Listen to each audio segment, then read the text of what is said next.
So now it's time to refill the fork. So in the rebound side it's 5 weight oil and 112 cc. So I'll measure that out and pour it in there. It won't come out because the damper rod's back in there.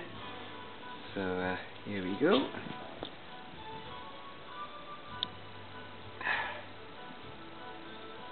That's 50.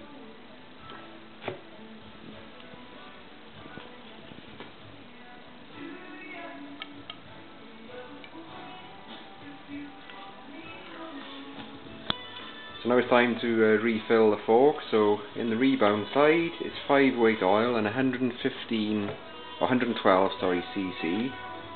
So I'll measure that out and pour it in there. It won't come out because the damper rod's back in there. So here we go.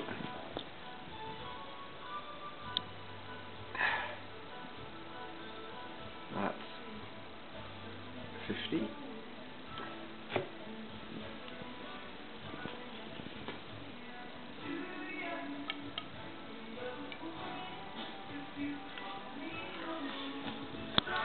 So I put the other 50 in, so now it's 12. So I'll put a 10 mark. Yep.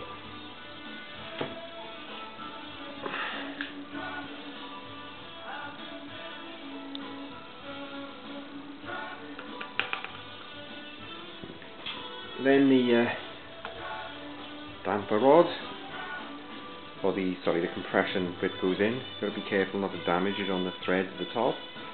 Give a wiggle, and in it's going. So we tighten that down again. The threads are nice and oiled, so they won't seize. I found the way to get that in is to push the damper rod in and pull it down, and it sinks it down nicely to the thread, like so. So that can be tightened down now. By the way, one thing I just found out, if the floodgate is shut off and the damper rod isn't pushed up, it's fully extended, you can't screw the top cap down. So just got to make sure the damper rod is pushed up a bit, so when you screw it down, the damper rod can go somewhere. Right, that's that down tight, nice and smooth. So we're just got to put this, do the screws back up here, and that's done. Back. So I'm just doing up the Allen keys and the hold high speed compression damping knob on there.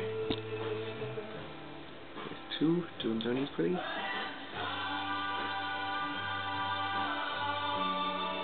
That's that.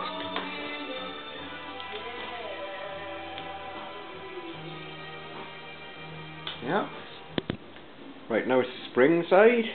So in the manual, which is available on Rockshox on the web, it says to put the spring in first before the lower's on. So I put the C-clip back in there, put the top back on, and it says re-grease the spring, which I've done.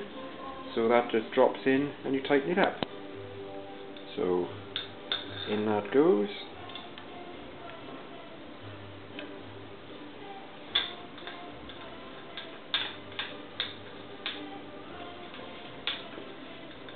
Like so.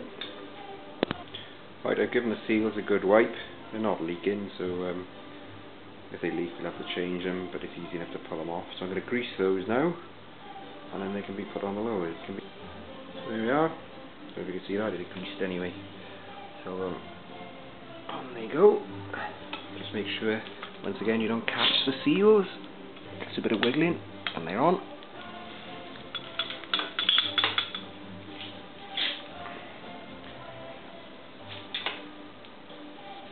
I just need a little tap,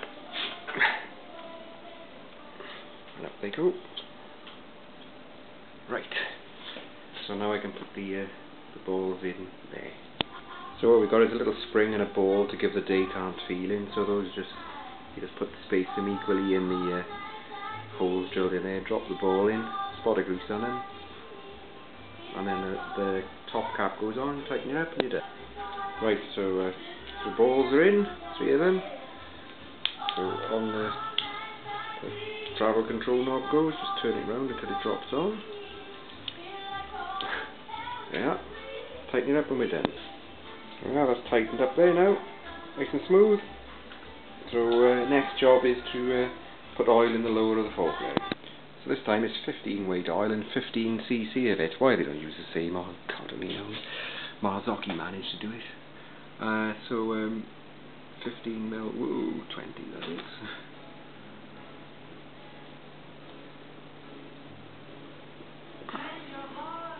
It's a bit much.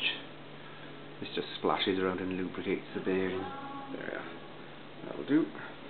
So that goes in the bottom of both of the fork legs before you bolt them up. So you just pour it through the bolt hole, like so.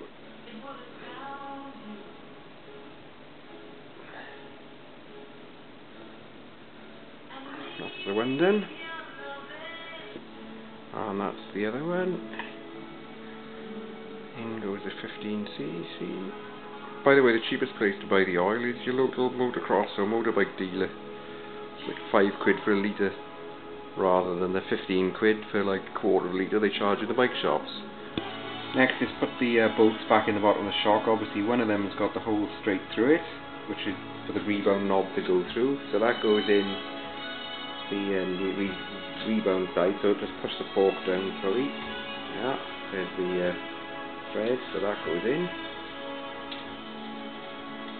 And the spring side.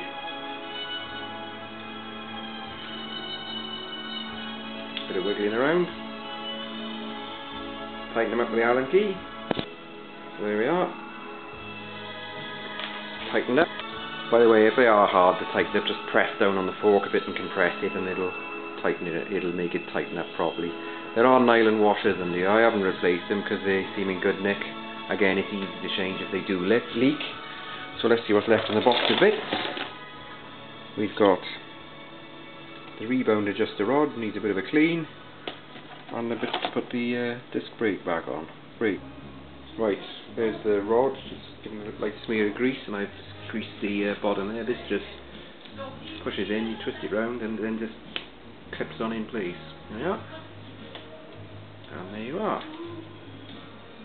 Just put the brake back on.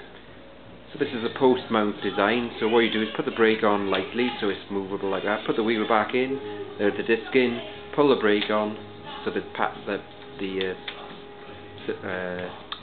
caliper gets centralised properly, do the bolts up, no squeaking brakes, job done. This is one place where I have to say that Rockshox are better than Marzocchi. They cast little lugs, you just drop the wheel in, and then this Maxell quick release is better. The only thing is, if you don't grease the threads there, it corrodes in and you wreck it trying to get it out. But then, there you are. So it just goes in, tightens up, and we're done. So that's the wheel in, put the brake on,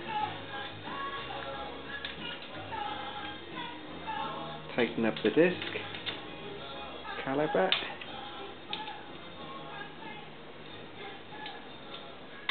like so.